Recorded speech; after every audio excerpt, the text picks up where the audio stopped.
All right, so I think we'll get started. We are filming this evening, so I think what we'll do is we'll put a link out to folks so they can see the presentation and see the design, just to be able to offer that to folks. It's something new we're trying. So it's a little informal that there's only a few of us, but make it a little more formal for all the people that we want to know. Is it a sign saying we're being recorded? No. A reminder? That was your reminder. Yeah. So my name is Alyssa Norris, and I'm the Behavioral Health Director, and I appreciate you coming. And so we did a stakeholder meeting a little while back. We asked for some feedback on the preliminary design of the building, and we received some great feedback at that meeting. We had some subsequent planning meetings where we invited some members of the public who had provided some input to come and talk to us a little bit more about what their thoughts were.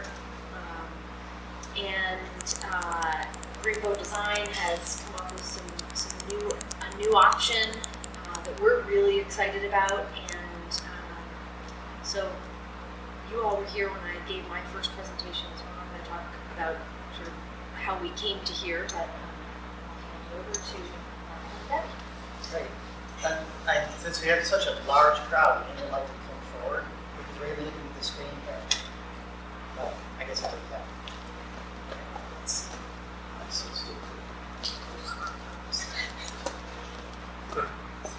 Started.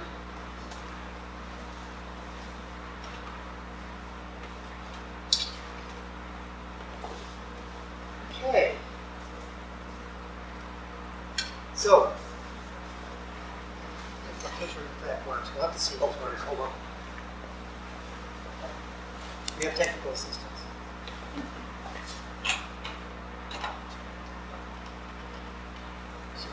Now it'll work. So this is, as Alyssa mentioned, the follow-up meeting from our last presentation. The first few slides are, to be honest, repeats. They were for anybody who didn't show up at the last meeting who might want to get reorientated with the project.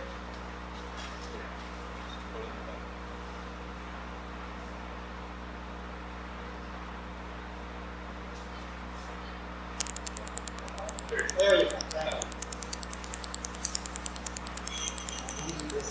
Well, I'll just walk up here because I can't figure out what there's anything else.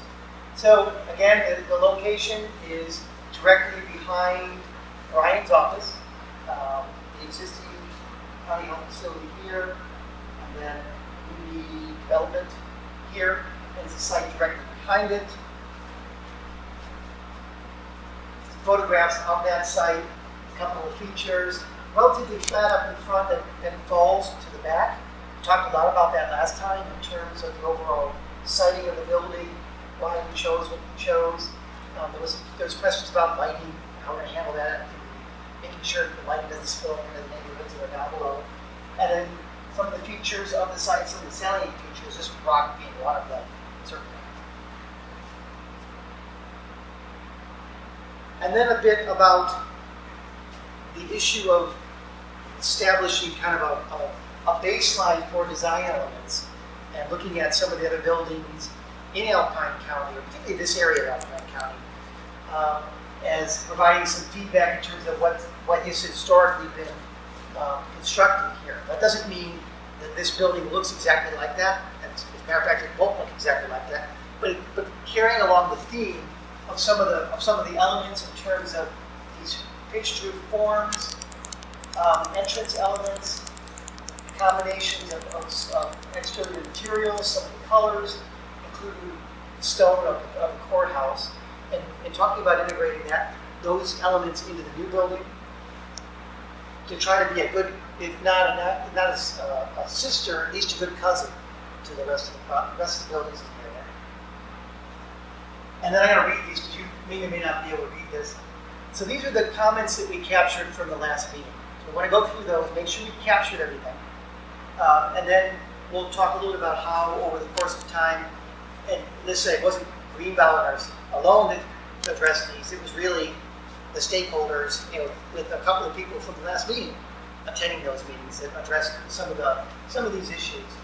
The first one was to explore a possible way of capturing more solar on the south elevation. As we recall, the last elevation was a lot of the support services were on that elevation. The question was, well, that's first of all, it's a little bit of a blank elevation. And second of all, we're not capturing some of the opportunity for solar gain on that south side. The second one was exploring energy conservation in both the building design, in terms of its orientation, its siting, glazing, and also in the systems. We put in mechanical systems, electrical systems, things like that. This third item is sort of what we just talked about. The south elevation benefit from a little bit more architectural focus or features. Again, it was a little bit blank in the past.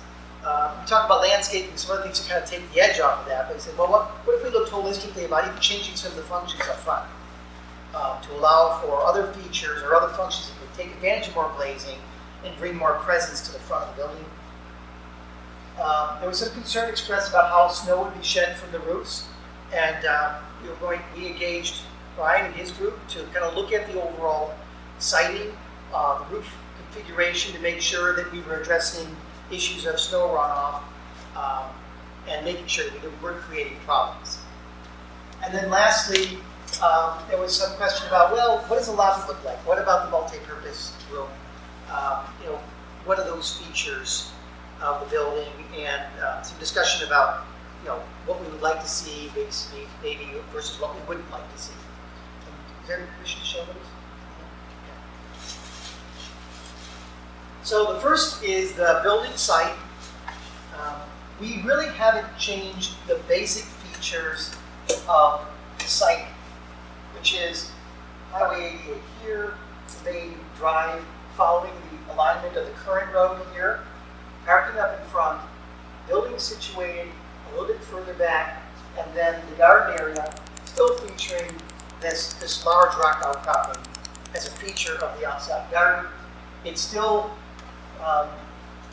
captures the clinical and administrative side on this side of the entrance. The lobby function, which actually acts as more than a lobby, it's actually part of a gathering meeting space, circulation space, and then the multi-purpose functions on this side.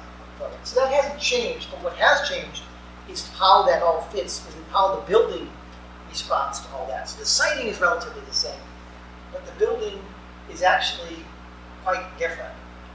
And if you like, we can go to the old plan, but as you recall, the old plan had the restrooms over here, and you had the orientation of the multi-purpose with these features down here.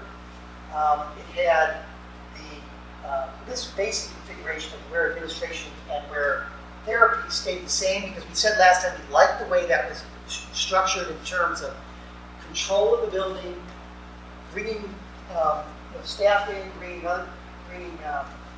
visitors and counselors in, and we liked how that flowed, but we wanted to kind of move some functions and features around. So what we were able to do is to pull this core that was basically restrooms and storage rooms and things like that, and instead of bringing it here, pull it back more towards the center here, and allows for other features such as reception and other administrative functions to have all of that glazing. It also allows to pull a lot more glass into this south face for more solar gain on this elevation.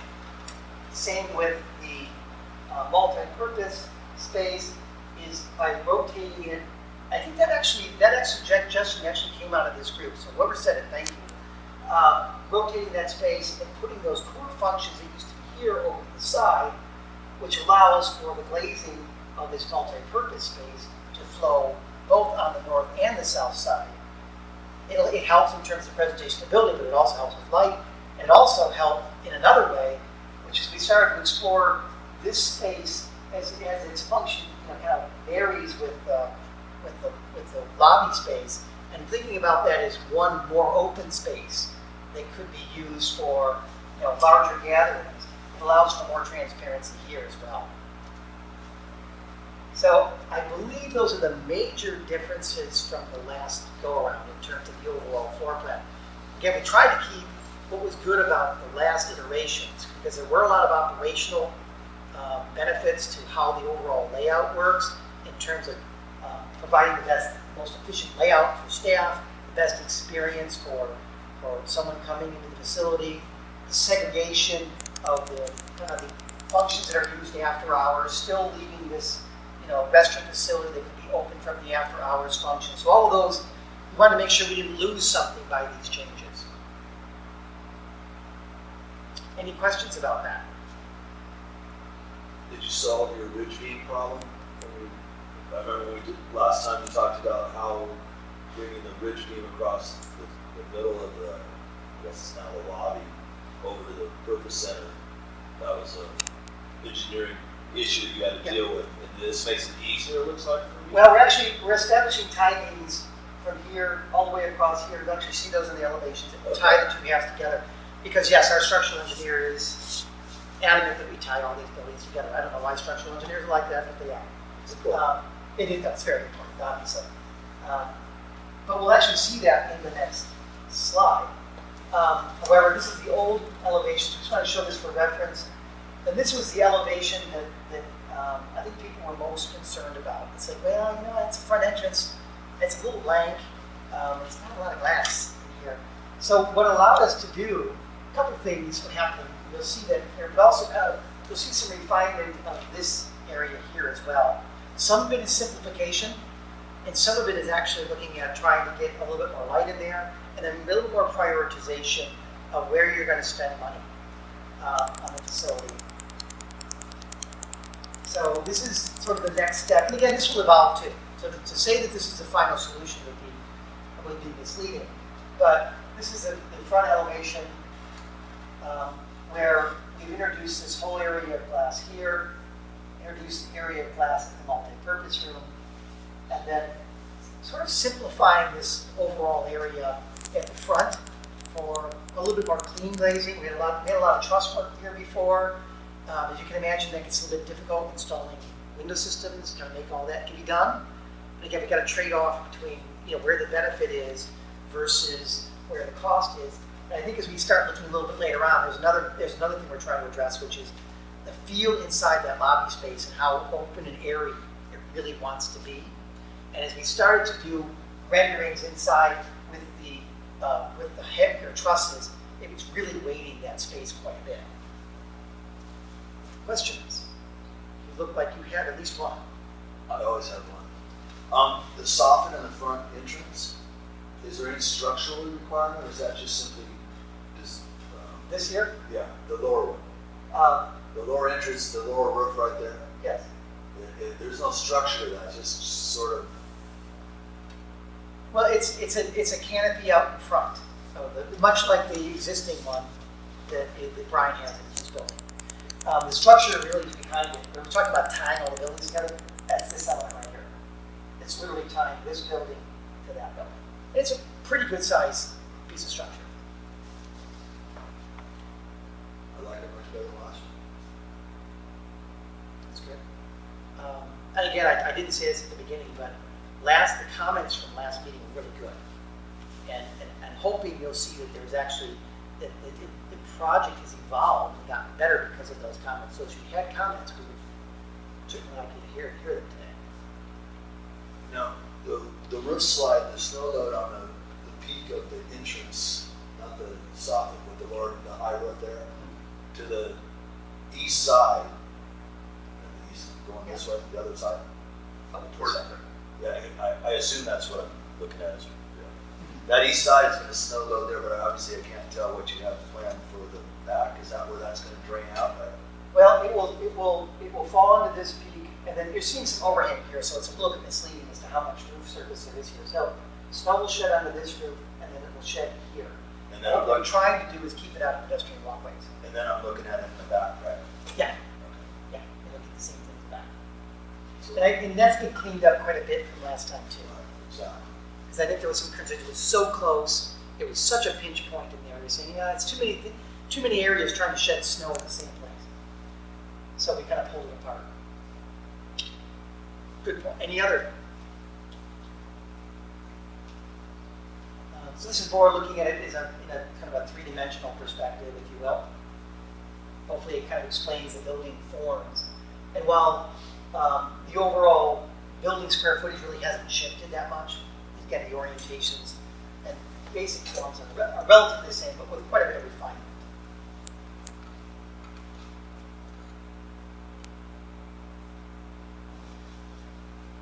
Is the building, again, the east side, is that actually tilted a little bit more? No, This is my angle. it's the angle of the perspective that makes it look like it's rotating. Yeah. And to, going back to some of the interior, there was a question last time about, we got this room, it looks like, can we give it an architectural expression? We said, yes, let's throw some ideas out. And again, this is to say that this is the final design. It's not, I promise you it's not the final design, but it's the process of getting to a final design iteration. But we talked about, we can do things in a room that isn't a pitched ceiling to give it some life, to give it some presence. And we said last time, the glazing and the fact that where this is situated outside the garden, this is going to be an impressive space. And it doesn't have to be impressive space by costing a lot. It's impressive space because of where it is. Let's just take advantage of the fact that it's in a really nice spot. This is one rendition of the lobby, and this continues to kind of evolve. But it goes back to two things. One is this feature that provides openness and transparency between the multi-purpose room and this room, because this really should just kind of fill as one large room. It should feel like that. We've actually even talked about, maybe those glass panels open, which will really allow that to be one large open room when it needs to be. And you can see that's the same glass there, and then the back windows leading out to the garden area, and the back windows leading out to the garden. And that is approximately the scale of that building. So it is a significant feature of the landscape. If you like it or not, it's a significant feature. We just happen to really like it. And then talking a little bit about some of the interiors, as we talked last time, I think we showed these heavy trusses. The more we started to show that, it just felt too heavy in a large space. It works, but in this space, it's really not that big. It was gravitating more to just lightening it up more and more. And I think this is where we are now. Obviously, we have the roof structure; everything's expressed, but getting lighter, airier, and the same with these features here. Not only is it a little simpler to not have the heavy trusses here, but as you can start to sense, the view out here, we don't want to obstruct it. And those heavy timbers are beginning to obstruct it. So, someone else the last meeting talked about the ambient light making it over towards the north part of it and going over. I kind of didn't think it was going to be much, but if we do have things at night there, that might escape a lot of light. I know we have blinders that you can put inside the window, and maybe speak to her problem about that. I don't know how often we plan to have things at night in this, but we could, I guess. And why we should probably plan for the opportunity to use it at night. Yeah. You got to think about it that way. I think most of your events are, 9 o'clock is probably the end of the event, somewhere in there. So we're not either 11 or midnight, the place all lit up. yeah, and we've actually taken photographs and tried to see the site from down the hill, because the other thing is to kind of do a light study and see what you can see. Because you have the advantage that most of the residences are down a fairly steep embankment, and the building's set back a bit from that embankment. But because that was a question that came up last time, which is how are we handling light shed off of this site to make sure we're not being a nuisance to the neighbors. We talked about shielded light fixtures, and we talked about bollards. We talked about lower, those mainly for the lights that are most offensive, which is the high parking lot lights. They tend to be very, very bright, very, very white. The lighting here, yes, I'll have to take a look and see if there's lights built, but it's going to be a much warmer light. It's a filtered light, it's going through glass, as opposed to a parking lot light. So the thought was in the back, we really bring the light level down. It's a few more lights, but it's much more, first of all, it's much more intimate, right? Because that's really the purpose of the space, is to be that. So out here I can envision lights that are 8 feet high, or bollard lights, or even ground mounted lights. They kind of just illuminate the area out the back, but don't spill into the main, certainly don't spill into the night sky. We've got some dark sky verdance issues here we have to be mindful of. But even more than that, also don't shine light too high in terms of the sense of the space. Because it is, the lower you bring the light, the more intimate the space is.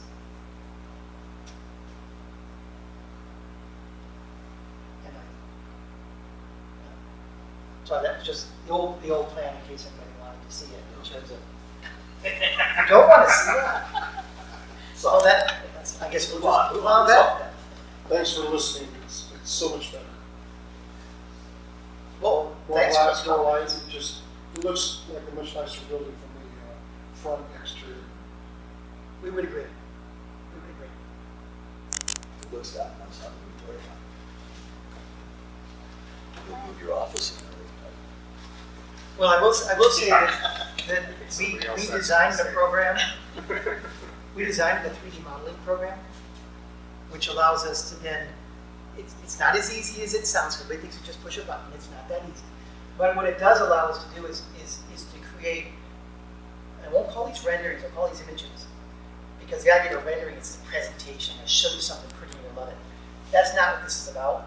Every time we show these, Brian or Liz, we say, tell me what you don't like about this.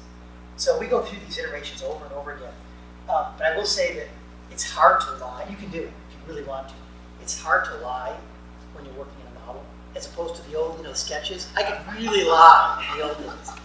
But it's, we just had the ultimate compliment. It wasn't intended to be that, but somebody, we had a grand opening and somebody said, boy, it's amazing how much that building looks like the images. And it's because the goal of this isn't to show you a pretty picture. The goal of this is to talk about what the design, talk about design and improve it, but ultimately to try to get close to what it's going to look like. So that when you say, we want it to look like these images, although you may pick another chair, that happens to be a Herman Miller chair, which you might not like. But the idea is to get pretty darn close to the end result. It's always the argument at McDonald's when you want the hamburger on the picture, but it's not the hamburger you get in the That's can. right. That doesn't look quite as big and quite as delicious. So I apologize. That's it. That's all the whole show. You didn't get into a lot of detail with the interior of the multi-purpose room before, but if what you're envisioning is something light-colored woods, lighting like this, and all the additional exterior lighting, glass, it's such an improvement. Okay. Somebody had the idea that the way you were describing it was going to be woody, rustic, real western or something. And this is a modern, light-colored, bright room. Right. I'm not articulate, so sometimes the images have to speak for us. But I would go to Alyssa right away if a multi-purpose room, if this works for you and your mission. Yeah, and I think we've talked a lot about what are the colors that are really inviting and are, we're a health facility, right? So if you walked into, I think we had this great discussion where if you walked into this sort of lodgy feeling, you think, is it clean? Like, your mind sort of does these things, and that was really interesting to talk about. And I think as Doc Harvey was there and said, yeah, you can't do that. You can't have this like dark looking structure for a healthcare facility. So I think we're absolutely in the right direction. And I think the touches that we'll figure out later. Well, if this works for you, then the after hours use like a yoga class or something like that. It seems like it would work for that too. Yeah, I think they're going to love it. I mean, I think they're going to love it. And it is, in terms of the materials, we've actually been having conversations for a long time about you want to use materials that are familiar here, but you have to do it in a way that is natural but yet sophisticated. And that's where the rough-hewn logs in a lodge work fine, but in a healthcare facility, people assess that a rough-hewn log means rough-hewn healthcare. And so you're trying to use the materials that convey all the meaning that you want in terms of, I'm familiar with that.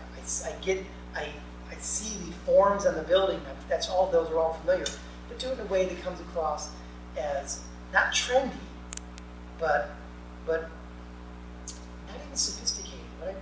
What would I use? Should I use? Modern?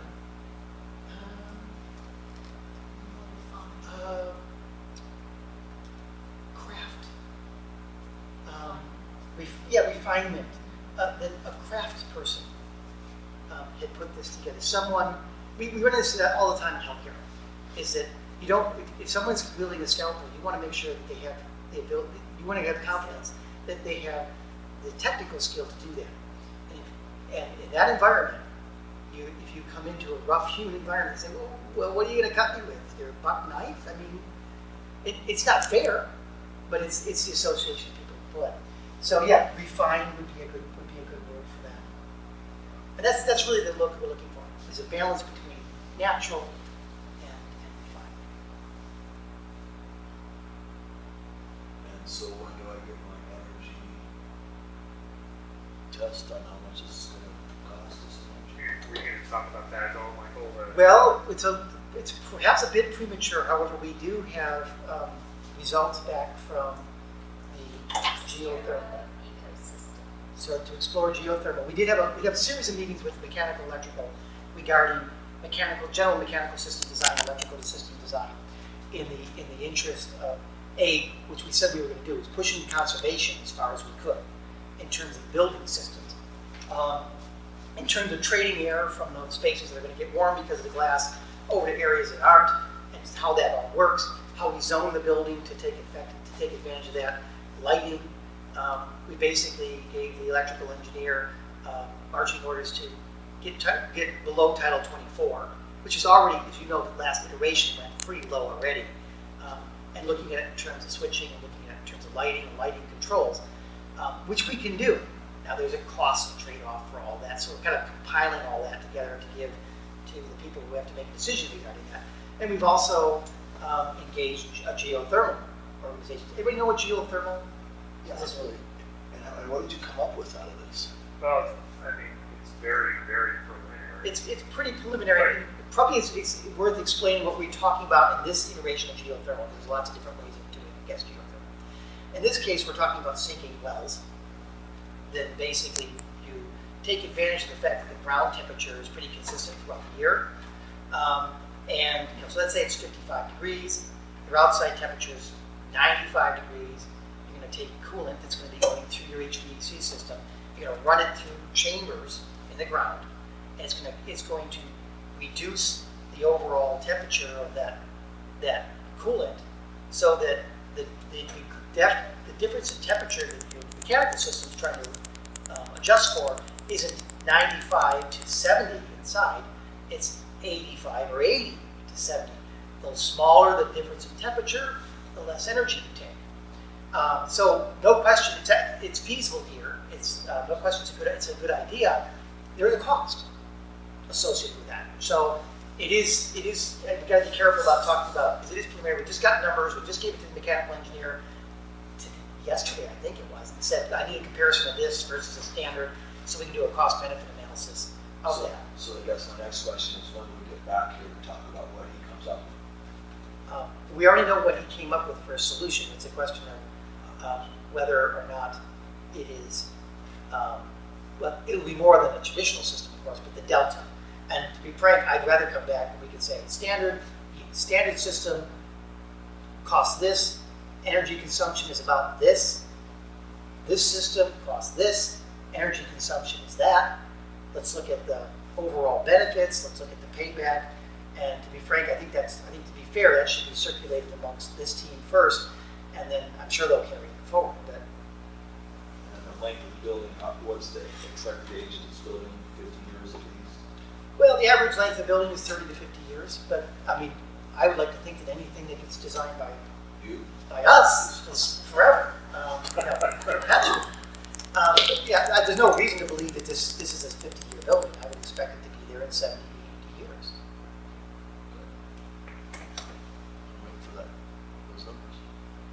Yeah, and I don't know that we would have another one of these for that. That's probably something that we would talk about in the team, and then as we bring the planning and the documents forward, that would be probably board of supervisors, because it has to do with the budget.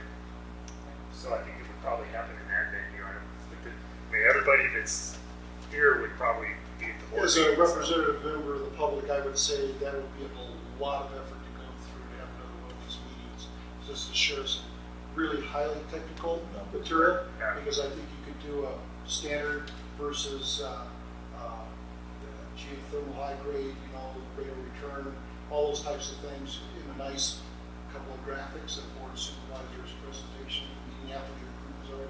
I don't think you need one person's opinion. Don't need to tie up a lot of public time or evening time from everyone else here. We'll do it.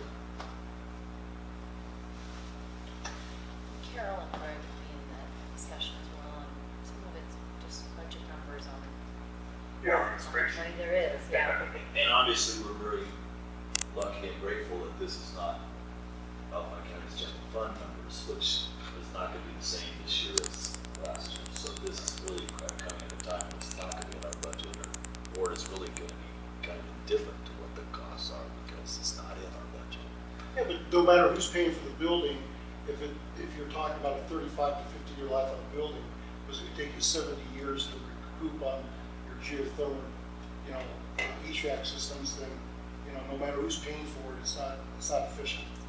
It's not cost-effective dollars. Yeah, it's funny, you summarize our conversation with the mechanical, electrical consultants, which is, it's not about whether it's a good idea. It's not about whether it's good to be stewards of the world. It is about cost, benefit, and that has to enter into the equation. Because I can tell you, our mechanical engineer would love to design a net zero building. Love it. Done it.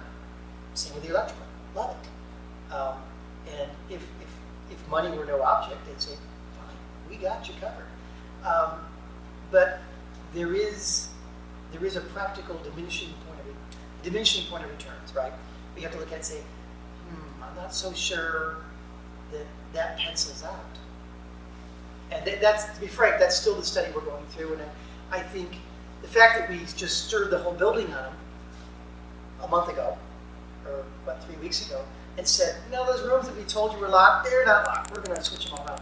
In fairness to them, they haven't responded to all the mechanical and electrical implications of this yet, because we told them to basically go, let's lock down the floor plan, get comfortable with that, barring any issues of doing something stupid from a mechanical or electrical standpoint, and then let's really hit this in terms of the energy. Question, if you had the opportunity to be in very beautiful, large, great rooms, multi-purpose rooms, something like this, high ceilings, a lot of glass, you have a wonderful sunshine coming through there, and despite the best calculations, the room cooling system can't keep up with all that bright light and heat coming in, and I'm actually thinking one specific building in my experience where they ended up having to put in blinds that they would have to put up during the day. So anything you were trying to gain by having glass and visuals to the outside, you have to shut the blinds, otherwise the room was uninhabitable because of the heat in the afternoon. And so anything you would plan in the afternoon, close the blinds, make it dark, crank the HVAC, as cold as you can. And so hopefully that's... Yeah, we think we touched on this last time because we talked about a lot of solar games. Isn't this great? We have this big solar mass, get all this heat in there. The downside of that is during the summer you get that heat in there, and you can do a lot with glazing. To be frank, you can do a lot with glazing and cut down on the amount of thermal transmission you get through there, and even the solar, without impacting the view out that much. But it is a trade-off. It's like, if I'm going to not let the heat in during the summer, that also means, in terms of glass, that also means I'm not letting the heat in during the winter. So there will be there's going to be quite a bit of discussion about that. It's just big glazing systems and other means of control.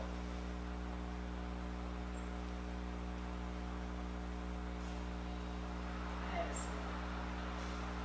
Yep, it's a lot of bucks. We're doing hot yoga. Yeah. Without having to touch anything. Thermostat. Yeah, and can you design a mechanical system to cool that space? Absolutely, you can. Do we want to just throw a whole bunch of cooling at it just to keep? Yeah, we want to deal with it architecturally as best as we can. Yeah, back to the blinds inside the double pane glass that actually falls down on this push button, and then when the heat comes up, you just turn that off, and then solve that issue. Well, and Debbie just brought up another good point, which is landscaping, deciduous trees. You know, does some nature, if you get it close enough to that, does what nature, you know, intended, which is it keeps it cooler during the summer and warmer during the winter. Get that higher elevation sun water, so it's not, it's low elevation when it's the sun. Yeah, and we're looking at overhang and Yeah, if we get overhangs, Yeah. things like that, yeah. again, we have the ability, we'll be doing these, we'll be doing some solar studies. We came up in one of the meetings. We'll be doing solar studies. It looks at how does the sun move in this space during the winter? How does it move during the summer? How does it do at the equinoxes? To make sure that we kind of understand not only heat, but also how light moves through the space in terms of how how are we going to control from having too much light or not enough light in spaces. And it came up as we were talking about winter is like winter going to see the garden, and I will tell you that this is actually no, I'm sorry, this was the earlier version.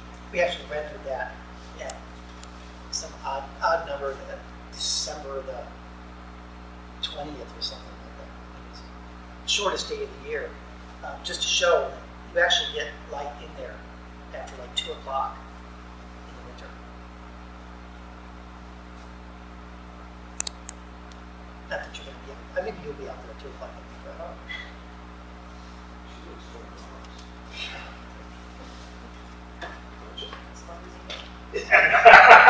That's your story. Very nice. Thank you. Any other takeaways for us? We've heard the energy. We want to kind of dial into that some more. And trust me, there has been and is continuing to be a lot of focus on that. Is this my concern, or what does the building cost us in 20 years and 30 years in just utility costs, where the prices are going to go up quite a bit in this area, I'm sure, for utilities, especially for building. Fair enough. We didn't talk about it. The other thing, that's always kind of out there is also the solar. And the park, we talked about the parking lot primarily, although there's some other locations we talked about, but it makes the most sense in the parking lot.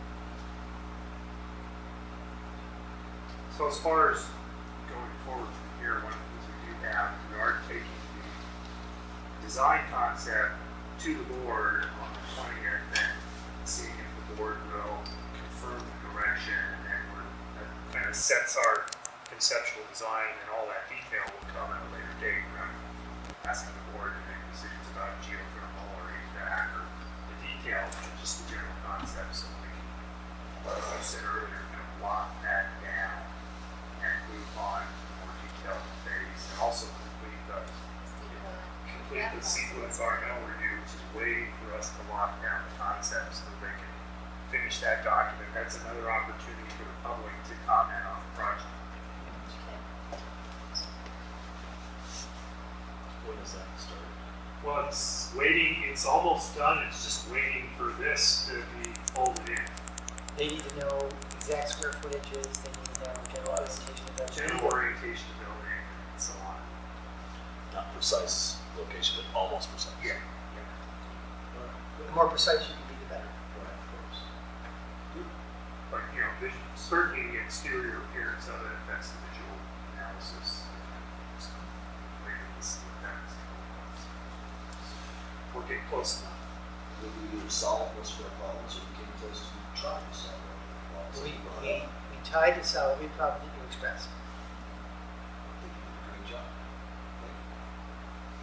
Oh, it's largely the group. Well, they're paid. Well, but we did have the two people from the public Yep, meeting last participating. time that came and sat with us for one of our meetings. And that was very helpful, very helpful. I'll try to get you. It's just interesting. Is it okay if we adjourn early? Adjourn early. Thank you. Got a big hockey game to finish. Ah.